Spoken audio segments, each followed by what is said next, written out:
जालना जिल्ह्यात सकल मातंग समाजाच्या वतीने आक्रोश मोर्चाची सुरुवात डॉक्टर बाबासाहेब आंबेडकर यांच्या पुतळ्यास पुष्पहार अर्पण करून करण्यात आली। डॉक्टर बाबासाहेब आंबेडकर स्मारक मस्तगड येथून गांधी चमन, शनी मंदिर, लहुजी चौक, नूतन वसाहत, आंबट चौफुली मार्गे जिल्हाधिकारी कार्यालय जालना येथे नेण्यात आला होता। या आक्रोश मोर्चामध्ये प्रमुख मागण्या जालना शहरामध्ये नूतन वसाहत, लहुजी चौक येथे विकास प्रकाश लोंढे यांच्यावर 120 वार करून निर्घृण हत्या करण्यात आली।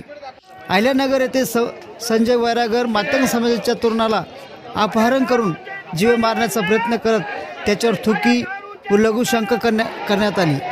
दिलेली बाजरी खराब निघाल्याने बदलून द्या अशी मागणी करणाऱ्या अगंद गालफडे नावाच्या मातंग युवकावर मनुवाद्याकडून बाबुलतारा, तालुका पाथरी, जिल्हा परभणी येथे लोखंडी रॉडने जीवघेणा हल्ला करण्यात आला। शास्त्री मोल्ला जालना येथे साळवे परिवार बेघर झालेला असून त्या परिवाराला न्याय देण्यात यावा। जालना जिल्ह्यात वाढत्या गुन्हेगारीला व अवैध धंदे व सावकारी बंद करणे अशा इतर मागण्यासाठी आक्रोश मोर्चा काढण्यात आला होता। सर्वप्रथम मी सर्व जालना शहरातील माझ्या मातंग समाजाचे मी अभिनंदन करतो की एवढ्या उन्हातानामध्ये महिला भगिनी आणि माझे बंधू एवढे बोलतात ना, लोकांनी मुद्दे सोडून आपला समाज बांधव विकी भैया लोंढे याच्या जे मारेकरी आहेत त्यांना फाशी शिक्षा होऊ शकत नाही, कारण का आपलं संविधानामध्ये फाशी शिक्षेला खूप प्रोव्हिजन मोठं आहे। तर मकोकासाठी त्यांच्यावरती नक्कीच जमलेले सर्व आपले समाज बांधवांकडून निवेदन दिलं जाईल आणि त्यावरती कारवाई होईल।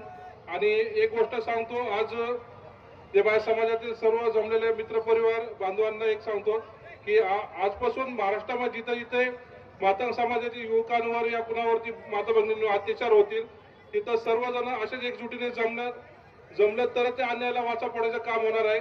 आणि मला यानंतर जिथे जिथे बोलवतील मी तिथे तिथे माझा खारीचा वाटा उचलायला तयार आहे आणि सर्वांनी तुम्ही तसा सपोर्ट करा।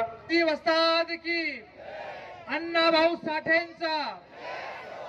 साठेंचा साहित्यरत्न अण्णाभाऊ साठे यांना न्याय मिळण्यासाठी या ठिकाणी आक्रोश मोर्चा काढलेला आहे। या मोर्चामध्ये आपण आपल्या सर्वांच्या भावना व्यक्त केलेल्या आहेत। सर्वांच्या बरोबर आमचे मित्र अशोक रावने सुद्धा आपल्या भावना व्यक्त केलेल्या आहेत। आणि भावना व्यक्त करत असताना डॉक्टर बाबासाहेब आंबेडकरांच्या घटनेने आपलं मत व्यक्त करण्याचा अधिकार हा निश्चितपणे घटनेने ही घटना घडल्यानंतर जशी बातमी मला मिळाली मी तातडीनं विक्कीच्या घरी गेलो। विक्कीच्या घरी गेल्यानंतर सर्व नातेवाईकांचं सांत्वन केलं आणि त्यांना सांगितलं आरोपी कोणी कासत नाही, तातडीनं जेल बंद केले जातील, अटक केल्या जातील। हा शब्द परिवाराने समाजाला, त्यामध्ये पांडव होता, अशोकराव होते, सर्व मंडळी होती, या सर्वांना तो शब्द दिला आणि तातडीनं सर्व आरोपी मी अटक करायला लावले। प्रशासनाला सांगितलं, लपून छपून नाही गेलो, उघडपणे गेलो। आरोपीचं नाव उघडपणे सांगितलं, अटक करायला लावलं। तिथे गेल्यानंतर माझ्या लक्षात आणून दिलं गेलं की मातंग समाजाची काही जमीन आहे, तिथे एक भूखंड होता, त्या भूखंडावरती काही लोकांनी अतिक्रमण केलं। ती समाजाची जागा आहे असं मला सांगितलं गेलं, परंतु अतिक्रमण तिसऱ्याच होतं।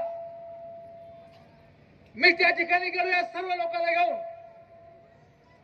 आमचा दीपक वैद्य सोबत होता. दीपकला सांगितलं की ताबडतोब जेसीबी मागून घे. ताबडतोब जेसीबी मागितलं. आम्ही आणि आमच्या हाताने सर्व ते अतिक्रमण पाडलं आणि मातंग समाजाच्या ताब्यामध्ये तो भूखंड आम्ही त्या ठिकाणी जागच्या जागी दिला. अशोकराव हे सत्य आहे की नाही? हे सत्य आहे की नाही? पांडव हे सत्य आहे की नाही? दीपक हे सत्य आहे की नाही? ज्या लोकांनी तिथं अतिक्रमण केलं होतं तो भूखंड मातंग समाजाच्या ताब्यात देत असताना मी मातंग समाजाला सांगितलं की फक्त भूखंड तुमच्या ताब्यात देत नाही, तुमची मागणी या भूखंडाबद्दल काय आहे ती मला सांगा. त्याने सांगितलं इथं आम्हाला समाज मंदिर बांधायचं, तुम्ही आम्हाला 25 लाख द्या. मी सांगितलं 25 नाही 50 लाख तुम्हाला देतो आणि 50 लाख रुपये द्या मातंग समाजाच्या समाज मंदिरासाठी मी घोषित केलेले आहेत.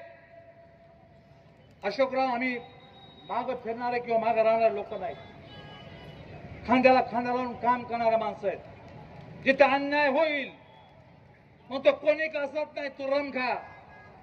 निश्चितपणे मी मॉबच्या पाठीमागं लोकांच्या पाठीमागं या ठिकाणी उभा राहिलेलो आहे. शिष्टमंडळ घेऊन मी पोलीस अधीक्षकाकडे गेलो. त्या मुलाचे वडील आहेत ना, आहेत तुम्ही? तुम्हाला घेऊन मी गेलो कधी एसपी कडे. ती सर्व मंडळी हजर होती. मी एसपी कडे गेलो आणि मोकासारखी कारवाई त्याच्यावर केली पाहिजे अशा प्रकारची मागणी करणारा अर्जुन खोतकर या ठिकाणी होता.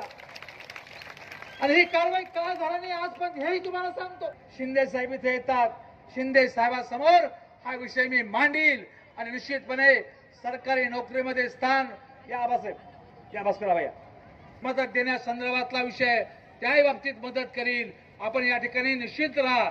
जे जे आपल्या मनामध्ये ते सर्व करून घेण्यासाठी अर्जुन खोतकर समर्थ आहे आणि ते केल्याशिवाय स्वस्थ बसणार नाही एवढंच सांगतो आणि माझी रजा घेतो. जय भीम, जय हिंद.